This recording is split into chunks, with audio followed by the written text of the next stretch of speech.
मीरपुर नाम के शहर में तेजस अपनी पत्नी नीरू के साथ रहता था। पति पत्नी दोनों ही नौकरी करते थे। एक दिन तेजस गांव अपनी माँ के पास फोन करता है। हेलो, प्रणाम माँ। जीते रहो माँ, तुम दादी बनने वाली हो हैं? अरे वाह, ठीक है बेटा, मैं कल ही आती हूँ।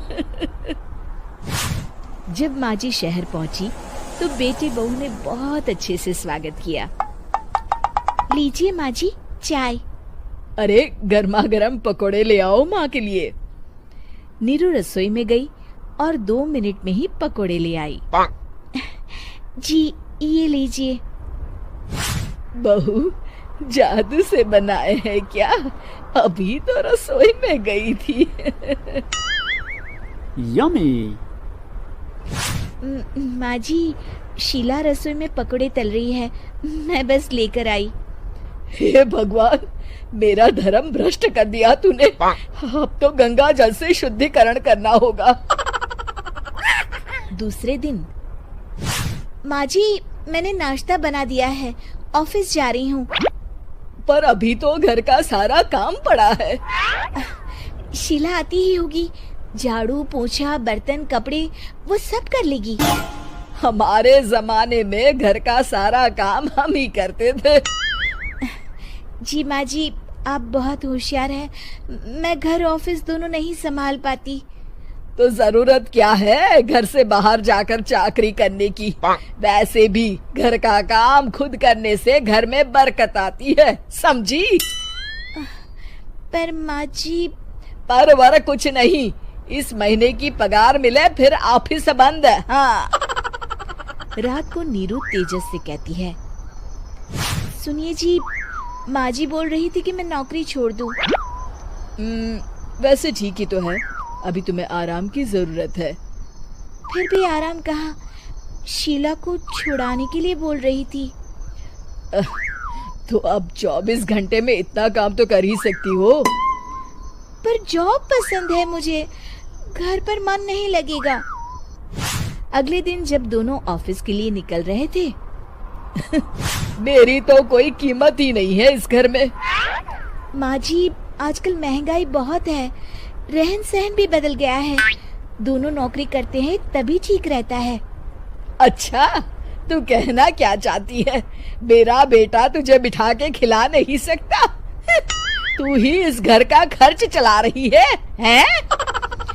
नहीं माँ जी, मेरा वो मतलब नहीं था।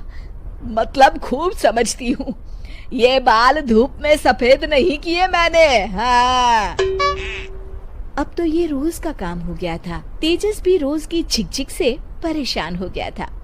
एक दिन उसने कहा, नीरू, वैसे भी तुम्हें मैटरनिटी लीव मिलने, तो अभी से ही छुट्टी ले लो। पर क्या, मेरी सैलरी अच्छी खासी है। आखिर नीरू ने रिजाइन कर दिया। जब बच्चा हुआ तो घर में सब बहुत खुश हुए। कुछ दिनों बाद तेजस फाइल देख रहा था। क्या हुआ तेजस, कुछ परेशान लग रहे हो? हाँ, वो हमारी जितनी सेविंग्स थी वो तो हॉस्पिटल में और छठी के फंक्शन में खत्म हो गई है नीरू। और अभी वैसे मंदी चल रही है तो मैं बोल रही थी कल मुन्ना को हेपेटाइटिस का टीका लगवाना है। नीरू, क्या पोस्टपोन नहीं कर सकते? नहीं जी, बिल्कुल नहीं। अब तेजस को समझ में आ रहा था कि उससे गलती हुई है। पैसों की कमी का असर घर के माहौल पर भी पड़ रहा था। अगले दिन, बेटा मेरा चश्मा दवाइयाँ ले आना, पर्चा देते हुए माँ जी ने कहा। जी। तेजस, मुन्ना के लिए दूध का डिब्बा और डायपर भी ले आना, और ये किराने के सामान की लिस्ट है, इसे भी लाना है। तेजस गुस्से में लिस्ट मरोड़कर फेंकता है और चिल्लाता है, पैसे क्या पेड़ पर उगते हैं? ये ले आना, वो ले आना। अरे पर ये जरूरत का सामान ही है।